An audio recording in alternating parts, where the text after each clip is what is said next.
आज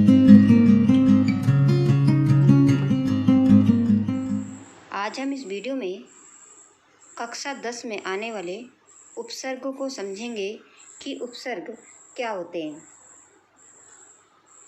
उपसर्ग लिखने में तो बहुत ही आसान होते हैं और बच्चे लिख कर भी आते हैं, लेकिन छोटी सी गलती से वो बच्चे अपने नंबर कटवा देते हैं।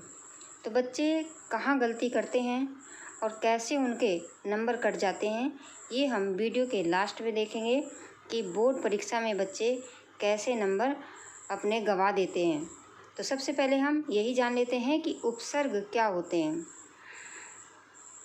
बच्चों, परीक्षा में उपसर्ग लिखने ही नहीं है बल्कि उनको जानना भी है कि उपसर्ग होते क्या हैं। अगर आप उपसर्गों को जानेंगे नहीं, बस रट करके लिख कर आ जाएंगे तो पढ़ाई का कोई फ़ायदा नहीं है। सबसे पहले आप जान लें कि उपसर्ग क्या होते हैं।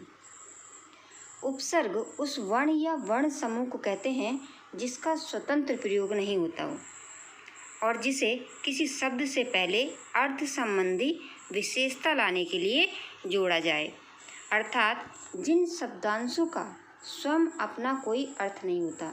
देखो, यहाँ पर समझने की बात है कि उपसर्ग वो शब्द होते हैं जिनका अपना कोई अर्थ नहीं होता, बल्कि जब वो दूसरे शब्दों में जाकर जुड़ते हैं तब उनका एक अर्थ बनता है। देखिए, यहाँ पर भी लिखा हुआ है कि जिन शब्दांशों का स्वयं अपना कोई अर्थ नहीं होता परंतु शब्द से पहले जुड़कर अर्थ में विशेषता उत्पन्न कर देते हैं या उनके अर्थ ही बदल देते हैं, उन्हें ही उपसर्ग कहते हैं। उपसर्गों का प्रयोग स्वतंत्र रूप से नहीं होता, यानी जो उपसर्ग हैं हमारे, उनको हम अकेले अकेले कहीं रखेंगे तो उनका कोई अर्थ नहीं होता। जब तक वो दूसरों के शब्दों के साथ में नहीं जुड़ेंगे तब तक उनका कोई अर्थ नहीं निकलता। जैसे यहाँ पर देखिए, प्रभाव, अनुभव, ये दो शब्द हैं, प्रभाव और अनुभव।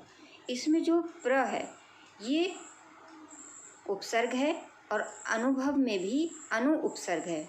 तो अगर हम प्र का अर्थ लें तो यहाँ भी कुछ अर्थ नहीं निकलेगा, अनु का भी कुछ नहीं निकलेगा अकेले। लेकिन जब ये भाव में जुड़ जाएंगे और प्रभाव में जुड़ जाएगा तो एक नया शब्द बन जाएगा प्रभाव, और जैसे अनु जुड़ जाएगा भव में तो एक नया शब्द तैयार हो जाएगा अनुभव। तो सीधी सी बात है कि उपसर्ग वो शब्द होते हैं जिनका स्वतंत्र उपयोग नहीं होता, बल्कि उनमें इतनी शक्ति जरूर होती है कि जब वो दूसरे शब्दों में जाकर जुड़ते हैं तो उसका अर्थ ही बदल देते हैं। अब ये उपसर्ग भी 3 प्रकार के होते हैं। पहला है संस्कृत के उपसर्ग, हिंदी के उपसर्ग और उर्दू के उपसर्ग। सबसे पहले हम संस्कृत के उपसर्ग समझेंगे और उपसर्ग भी जानेंगे और उनका अर्थ भी समझेंगे और उनसे बनने वाले नवीन शब्द भी देखेंगे कि कैसे नवीन शब्द बनते हैं उपसर्गों से। और एक बार और बता दें कि बोर्ड परीक्षा में आपको 3 उपसर्ग आएंगे। 3 उपसर्गों से 3 शब्द ही बनाने हैं और उनके लिए आपको 3 अंक मिलेंगे। ये समझ लो कि अगर आपने ये उपसर्ग अच्छी तरह से याद कर लिए तो आपके 3 अंक बिल्कुल पक्के हो गए।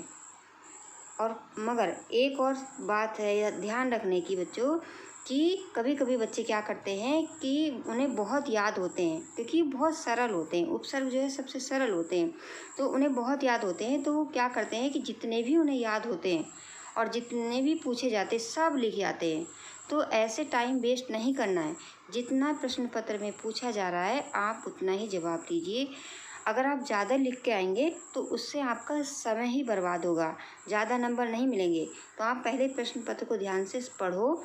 उसमें लिखा होता है कि आपको 3 उपसर्गों से 3 शब्द बनाने हैं, तो आप सिर्फ 3 उपसर्गों से 3 शब्द ही बनाइए, या जितने भी वो पूछ रहा है सिर्फ उतने ही बनाइए। ये नहीं कि अगर आपको ज़्यादा आता है तो आप ज़्यादा बना दीजिए, आपको अधिक अंक मिल जाएंगे, तो उससे अधिक अंक नहीं मिलते और इससे आपका टाइम वेस्ट ही होता है। अब देखिए, सबसे पहले जो उपसर्ग है हमारा आ, ये आ उपसर्ग जहाँ पर लगता है तो वहाँ पर उसका अर्थ हो जाता है निषेध। निषेध का अर्थ होता है कि मनाही या विरोध करना। अब देखिए, अगर आ उपसर्ग को हम नाथ में लगाएंगे तो बन जाएगा अनाथ। अधर्म यानी जो जहाँ पर भी आ लग जाएगा उसका अर्थ उल्टा ही हो जाएगा। आ देखो धर्म होता है, लेकिन आ लगा है तो बन गया अधर्म। विश्वास शब्द होता है, इसका मूल शब्द विश्वास है, लेकिन आ लगने से इसने उस शब्द का अर्थ ही उल्टा कर दिया, हो गया अविश्वास। सुविधा एक शब्द है और जब हम इसमें आ उपसर्ग लगा देंगे तो ये उल्टा बन जाएगा असुविधा। इस तरह से देखिए, तो आ का अर्थ समझ लो कि आ उपसर्ग जहाँ पर भी लगेगा वहाँ पर उस शब्द का उल्टा अर्थ हो जाएगा। अनाथ, अधर्म, अविश्वास, असुविधा। यहाँ पर हमने चार जो है नवीन शब्द बनाए हैं कि परीक्षा में अक्सर 3 पूछे जाते हैं, तो आप जितने भी इसमें लिखे हैं आप चारों याद कर लेना। कभी कभी अगर एक आध भूल भी जाते हैं तो 3 तो आपको याद रह ही जाएंगे। दूसरा है अति। अति का देखिए, अधिक, उस पार या ऊपर। जहाँ पर भी अति लगता है तो उसका अर्थ हो जाता है कि या तो वो बस कोई चीज़ अधिक है या उस पार है या ऊपर है। जैसे अतिक्रम, अतिवृष्टि, अत्याचार, अत्यावश्यक। यानी जो है जैसे अत्याचार समझ लो कि जहाँ पर अत्याचार है तो इसमें अति उपसर्ग है। इसमें बच्चे बड़े कंफ्यूज होते हैं कि अत्याचार में तो अति दिखाई नहीं दे रहा, लेकिन जब बच्चों हमने यण संधि पढ़ी थी तो उसमें देखिए यण में अति प्लस आचार होता है, तो इसलिए समझ लो कि यहाँ पर अति उपसर्ग है। ऐसी अत्यावश्यक में भी अति उपसर्ग है यहाँ पर, और आवश्यक मूल शब्द है। तो देखिए, अत्याचार अगर यहाँ पर लगा है, अति उपसर्ग लगा है, तो इसका मतलब अत्याचार अधिक है। अत्यावश्यक ये बहुत अति आवश्यक है, अधिक आवश्यक है। इस तरह से इन शब्दों का अर्थ निकलता है। एक है अधि। अधि का मतलब भी होता है जहाँ पर अधि लग जाता है उसका मतलब है ऊपर, श्रेष्ठ या प्रधान, सबसे ऊपर। जैसे अधिकार, अधिराज, अध्यक्ष, अधिगुण। इस तरह से ये अर्थ बताता है कि अधि उपसर्ग का अर्थ होता है ऊपर या श्रेष्ठ या प्रधान। अब दूसरा है अभी। अभी का मतलब होता है कि कोई चीज़ जो है हमारे सामने है या हमारे पास में ही है या हमारी तरफ है। जैसे अभिमान, यानी अभिमान की तरफ। कहते हैं ना कि तुम बहुत अभिमानी हो, तो इसका मतलब हुआ कि वो अभिमान की तरफ है या अभिमान के निकट है। अभिशाप, शाप के निकट है, शाप की ओर है। अभिवादन, अभिलाषा। इस तरह से ये 4 शब्द आप याद कर लेना। अब का अर्थ होता है हीन या नीचे, यानी अवतार, अवगुण, अवसान, अवरोह। ऐसी अनु का अर्थ है पीछे। पीछे जहाँ पर भी अनु लगेगा उसका अर्थ हो जाएगा पीछे होगा या समान होगा या प्रत्येक होगा। अब देखिए अनुकरण, जैसे करते हैं ना, उनका अनुकरण करिए यानी उनके पीछे चलिए। अनुचर, अनुकूल, उनके अनुसार चलिए, उनके समान चलिए। अनुक्रम। और अन का अर्थ होता है अभाव या कमी। जैसे अनभिग, इससे बनेंगे अन से बन जाएगा अनभिग, अनाचार, अनर्थ, अनंत। अगला है आ। तो आ का अर्थ होता है सीमा या उसकी सीमा में या उसकी ओर या समय। जैसे आगमन, आक्रमण, आचरण, आहार। इस तरह से आ से ये शब्द बन जाएंगे। प्र है, प्र का अर्थ होता है अधिक, ऊपर या आगे। जैसे प्रयोग, प्रमुख, प्रचार, प्रभाव। इससे इसका अर्थ बनेगा। अगला है प्रति। प्रति का अर्थ जहाँ भी लगता है उसका अर्थ होता है एक एक या सामने या विरोध। जैसे प्रतिकूल, ये चीज़ उसके प्रतिकूल है यानी कि उसके विरोध में है। प्रतिदिन यानी एक दिन ये काम करना है। इस तरह से ये प्रतिकूल, प्रतिदिन, प्रतिरक्षण, प्रत्यक्ष, ये 4 शब्द इससे बनाने अगर प्रति उपसर्ग आता है तो। परा का अर्थ होता है उल्टा या पीछे या चर्म। जैसे पराजय, जय का अर्थ होता है जीत, लेकिन जैसे ही परा लगा पराजय यानी उल्टा अर्थ हो गया पराजय, पराभव, पराक्रम, पराकाष्ठा। इस तरह से इसके शब्द बनेंगे। दूसरा है परि।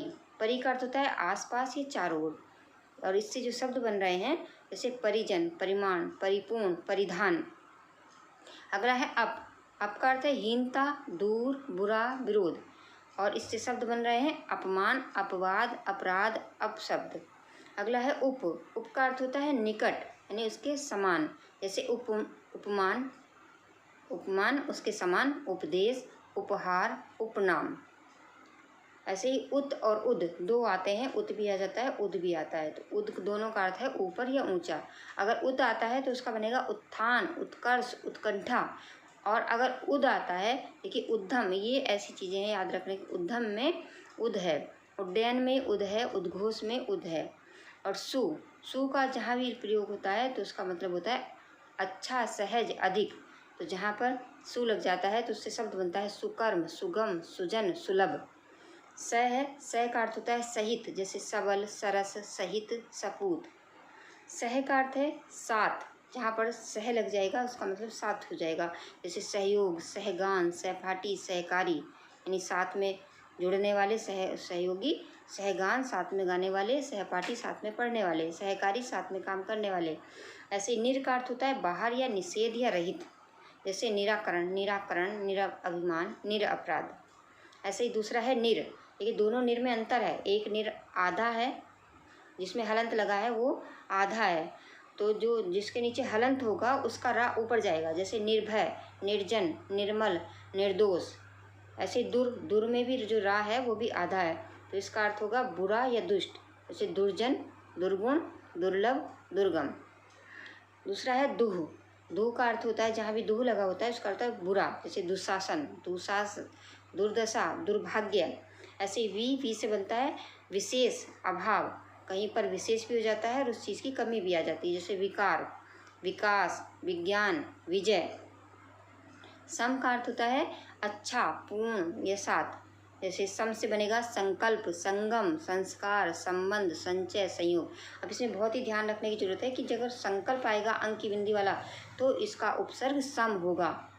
बच्चे क्या करते हैं यहाँ पर गलती कि सा के ऊपर बिंदी लगा करके लिख देंगे कि ये उपसर्ग जो है सा है, तो इसमें लिखना है सम, सा और माँ में हलंत लगा कर सम उपसर्ग है इसमें।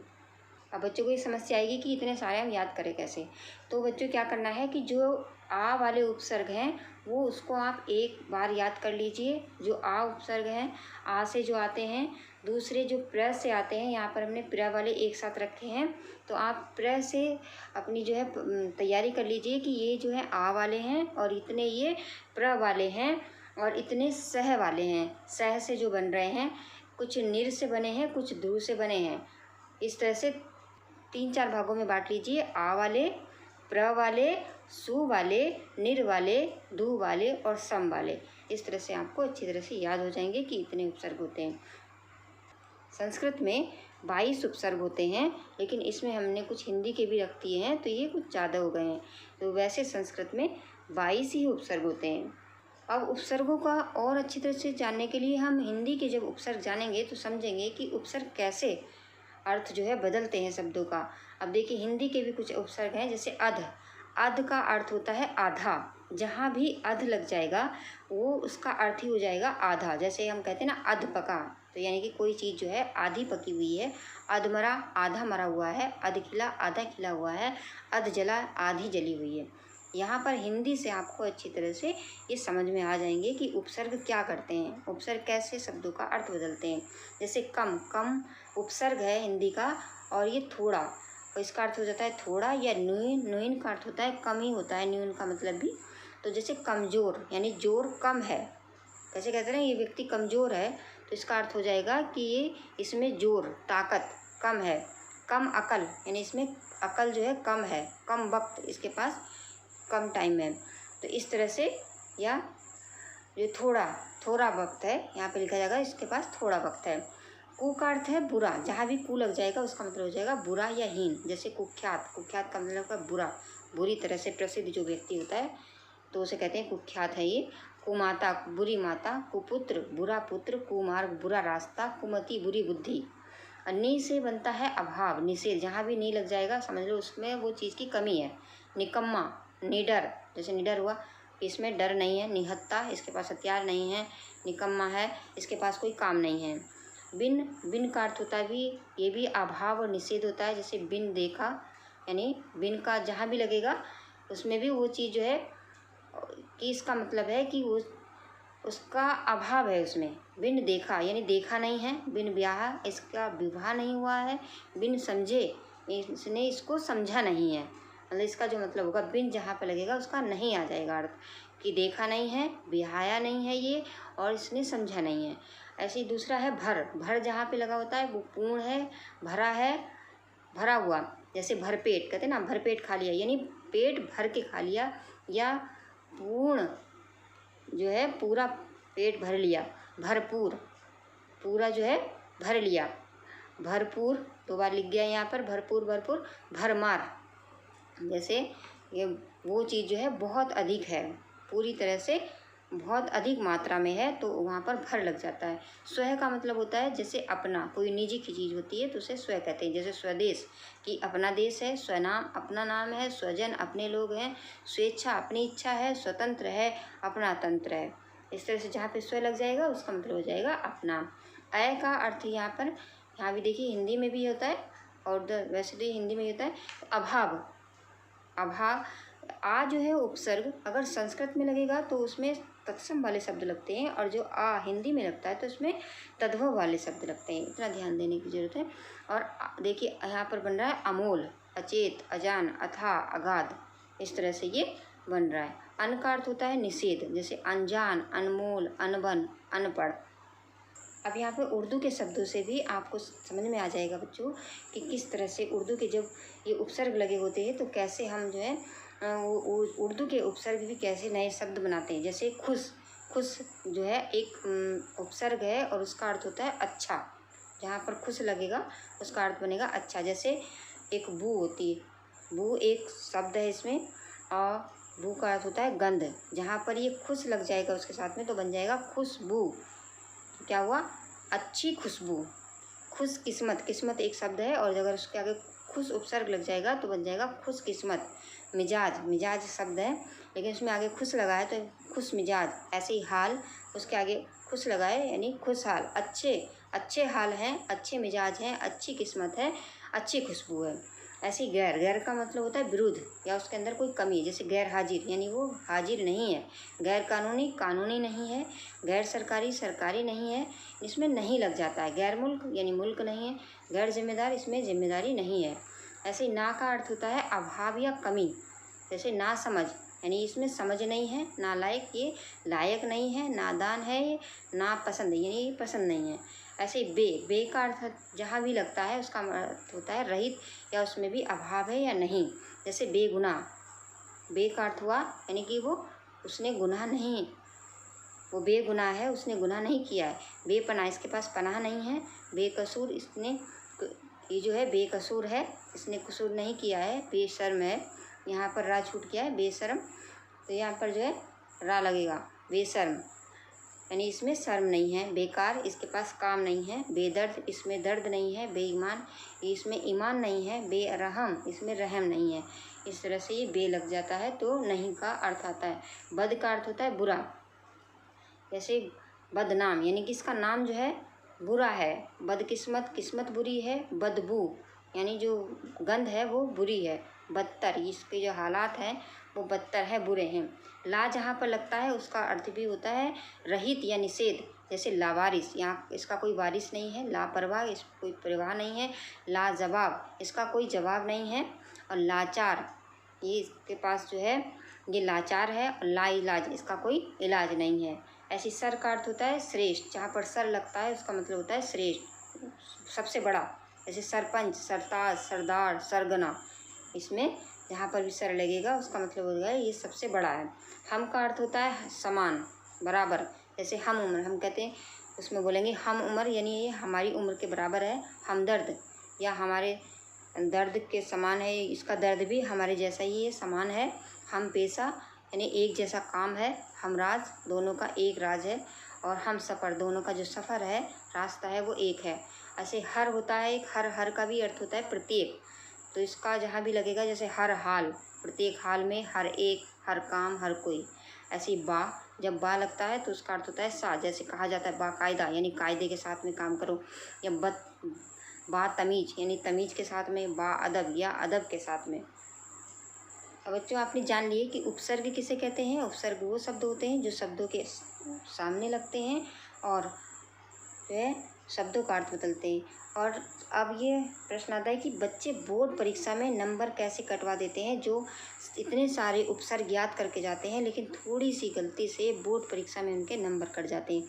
एक तो वो कंफ्यूज हो जाते हैं कि उपसर्ग सामने लगते हैं और क्या लास्ट में लगते हैं। तो बच्चों ध्यान रखने की ज़रूरत है।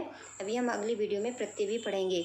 उपसर्ग शब्दों के पहले लगते हैं और प्रत्यय बाद में लगते हैं। और इसको याद करने के लिए एक जो है याद कर लो कि उपसर्ग में ही एक उप लगा हुआ है, जो खुद में ही एक उपसर्ग होता है। उप से याद रख लो कि उप जो है शब्द खुद उपसर्ग है और वो शब्द के आगे लगता है। अब यहाँ पर हम देखेंगे कि बच्चे कैसे गलती करते हैं। सबसे पहली गलती कि वो भूल जाते हैं कि उपसर्ग पहले लगते हैं कि लास्ट में लगते हैं, और बहुत सारे बच्चे लास्ट में लगा के आ जाते हैं और वो सोचते हैं कि हमने तो बहुत अच्छा काम किया, हमारे नंबर पूरे आएंगे। और जब उन्हें पता चलता है कि वो तो लास्ट में लगा के आ गए तो फिर उन्हें परेशानी होती है, टेंशन हो जाती है। तो बच्चों याद भी करना है और गलती भी नहीं करनी है जिससे नंबर ना कटें। तो देखिए कहाँ पर गलती होती है, तो पहले जान लो उपसर्ग में एक मूल शब्द होता है और मूल शब्द से फिर एक नवीन शब्द बनते हैं। अब जैसे उपसर्ग है आ में जब हम मूल शब्द जोड़ेंगे हार, तो हमारा शब्द बनेगा आहार। तो यहाँ पर जो हार है उसका एक अर्थ निकल रहा है। यहाँ पर ध्यान देने की ज़रूरत है बच्चों कि जब हम कोई उपसर्ग से शब्द बनाएंगे तो उनको जब हम मूल शब्द को अलग करेंगे और उपसर्ग को अलग करेंगे तो हमारे जो मूल शब्द है उसका एक अर्थ निकलना चाहिए। यानी हमें एक शब्द बनाते समय उपसर्ग से जब हम शब्द बनाएंगे तो हमें ये याद रखना है कि अगर हम इस शब्द में से इस उपसर्ग को हटा दें तो हमारा जो शब्द शेष बचेगा उसका कोई अर्थ निकल रहा है। अब जैसे ही हमने एक शब्द बनाया आ उपसर्ग से हमने एक शब्द बनाया आहार, तो आहार में अगर हम जो है आ उपसर्ग निकाले आ और हार मूल शब्द निकाले हार, तो हार का एक शब्द बन रहा है, एक अर्थवान शब्द मिल रहा है हमें। हार का एक मतलब होता है, तो यहाँ पर आहार सही होगा। अब देखिए जैसे अक्सर बच्चे हमने देखा है बोर्ड परीक्षा में ये बहुत गलती करते हैं बच्चे कि सुंदर जो सु उपसर्ग से जब वो आता है उन्हें लिखने तो क्या करके आते हैं। देखिए अगर हमने बनाया सु उपसर्ग है, मूल शब्द अगर इसमें जन जोड़ देंगे तो एक शब्द बन जाएगा सुजन। और भी कई बहुत सारे शब्द हैं कि जो सु से बन जाएंगे, तो ये सही शब्द है कि सुजन, क्योंकि सु इधर आ रहा है और जन एक अर्थवान शब्द मिल रहा है। लेकिन बच्चे कहाँ गलती करते हैं, वो क्या बड़ी आसानी से लिखे आते हैं सुंदर। अब उन्होंने सोचा कि हमने तो सुंदर शब्द बना दिया, हमारे तो नंबर मिल गए, 1 नंबर हो गया हमारा। लेकिन अब देखिए अगर हम उपसर्ग सु यहाँ पर रखेंगे और मूल शब्द क्या निकलेगा उसके अंदर से, आधा ना अदार नंदर, तो नंदर का क्या अर्थ हुआ, कुछ भी नहीं हुआ। तो यहाँ पर बहुत ध्यान रखने की ज़रूरत है कि जब आप उपसर्ग लिखेंगे तो उपसर्ग लगाने के बाद एक जो मूल शब्द होगा उसका भी कुछ अर्थ निकलना चाहिए। अभी देखिए निंदर का कुछ अर्थ निकल रहा है, कुछ भी नहीं निकल रहा। तो ये यहाँ पर आप अगर सुंदर लिख कर आएंगे सु से तो आपके नंबर कट जाएंगे। आगे एक और है, जैसे आ उपसर्ग आया और आपने अज्ञान बना दिया, तो अज्ञान शब्द सही है, आपको नंबर मिल जाएंगे। लेकिन अपने आ से अतीत बना दिया, अतीत बनाया, आपको तो लगेगा कि बस उपसर्ग से शब्द तो बनाना है, कुछ भी बना दो उठा के। बच्चे यही सोचते हैं कि हमें जो है ऐसा शब्द बनाना है जिसमें जो है उपसर्ग बन जाए, उपसर्ग से जो है शब्द बन जाए। अब आ आया तो आ से अतीत बन गया। लेकिन अब देखिए अगर उपसर्ग में आ है और उसका मूल शब्द क्या निकलेगा, तीत निकलेगा, तो तीत का क्या अर्थ हुआ, कुछ भी नहीं निकला, तो हो गया गलत। लेकिन आपको तो लगेगा कि अतीत तो हम लिख के आ गए, ये तो कहीं गलत हो ही नहीं सकता है। अब देखिए दूसरा शब्द है बच्चों अधिक। अगर आ उपसर्ग से अक्सर बच्चे हमने देखा है कि अधिक शब्द लिख कर आते हैं बोर्ड परीक्षा में, तो ये अब कहेंगे कि हमारे तो नंबर कटेंगे नहीं, हमने तो अधिक शब्द बना दिया आ उपसर्ग से। और लेकिन जब हम यहाँ देखेंगे कि आ उपसर्ग है और लेकिन इसमें मूल शब्द धिक बच रहा है, धिक का तो कोई अर्थ होता नहीं है, तो इस तरह से ये हो जाता है गलत और आपके नंबर कट जाएंगे। तो इन बातों का बहुत ध्यान रखना है। आ से बनेगा असुविधा। देखिए असुविधा हमने बनाया तो आ उपसर्ग निकल गया, सुविधा एक शब्द बन गया। तो हमें इन बातों का बहुत अधिक ध्यान रखना है कि याद भी करना है और नंबर भी नहीं कटवाने हैं। बस इतना सा ही ध्यान रखना है कि जब आप कोई शब्द बनाएं तो उसका एक जो शब्द निकले, जो मूल शब्द निकले, उसका एक अर्थ निकलता हो, बस इतना ही ध्यान रखना है। तो आज हम इस वीडियो में बस इतना ही पढ़ेंगे और अगली वीडियो में हम प्रत्यय पढ़ेंगे। तो आशा है कि आप सबको ये उपसर्ग अच्छी तरह से समझ में आ गए होंगे। धन्यवाद।